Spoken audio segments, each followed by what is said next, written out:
Tu t'attendais pas à ce qu'il y ait un rire dès le début? Maintenant j'ai retenu ton attention. YouTubeception. Je me nomme Pabito. Et pas Pabitard. Après cette intro bien lourde, vous aurez compris que vous ne regardez pas la vidéo de n'importe qui. Je vais vous présenter l'Inculture, l'émission où je vais faire croître votre culture animée ou manga. Ou pas. Allez, générique.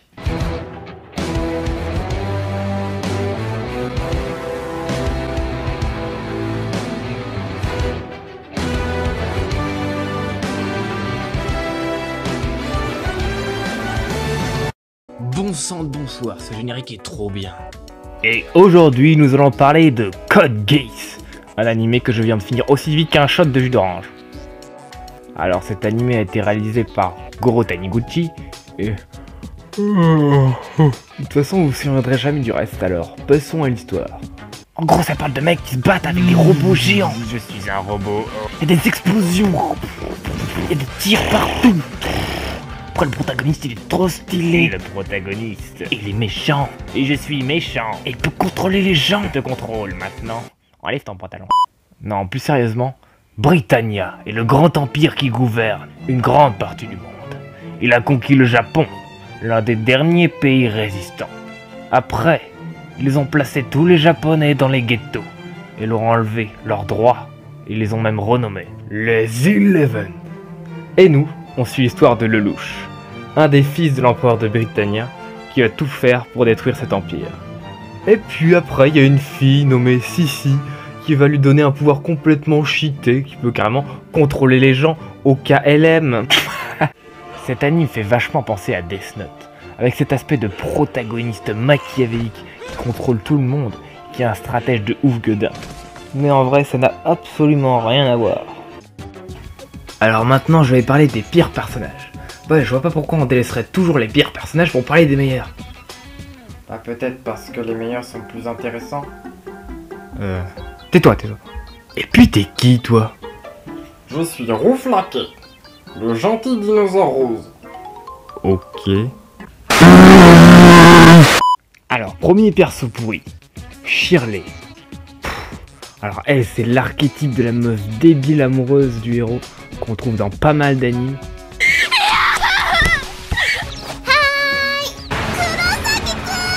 D'ailleurs, à chaque fois, elles sont rousses. Je sais pas ce que les auteurs ont contre vous, les rousses, mais ils ont dû être traumatisés par Fifi Paradacier, quoi, c'est pas possible. D'ailleurs, ça vous dit, on s'en met un petit extrait pour le plaisir? Regardez, là, elle le prend par les couilles, et là, elle le lance. C'est le genre de perso qui a le don pour me faire séquestrer des gens de ma cave. Chut, ne dis rien. Ensuite, t'as lui, là. Je me souviens même pas de son nom tellement il sert à rien. En gros, son rôle se résume à « Je suis le pote de Lelouch ». Et c'est le pote bouche-trou, quoi. Évaluer la quantité suffisante en fonction du trou à garnir. Un pré-bouchage du trou, avec d'autres matériaux comme de la pierre ou du papier, peut être envisagé. Alors, toutes ces explications t'ont mis l'eau à la bouche pour voir cet anime? Non? Alors, Code Geass est un univers extraordinaire qui mêle combat badass et stratégie pure et dure, qui raconte l'histoire de deux amis ayant un même objectif mais à qui tout oppose. Ça parle de conflits politiques, médiatiques et même familiales, avec des musiques magnifiques qui collent parfaitement à l'ambiance. Il y a des robots, des pouvoirs, des mystères, de l'amour, et j'ai envie de gifler cette fille aveugle. Quoi? Bah, c'est fini? Bah, pourquoi tu restes là? Ah, j'ai pas fait l'outro. Ah bah, y'en a pas. À la place, il y a une petite partie de web-série, si je puis dire, qui raconte l'histoire de mon personnage. J'espère quand même que la vidéo t'a plu. Dis-le moi dans les commentaires. Dans un monde où la tyrannie sème la terreur, un homme a décidé de se rebeller contre ce gouvernement. Son nom, Pabito. Ouais, je sais, ça fait pas trop. Cet homme puissant réussit à créer une armée révolutionnaire dont il est à la tête. C'est ainsi qu'une grande guerre éclata.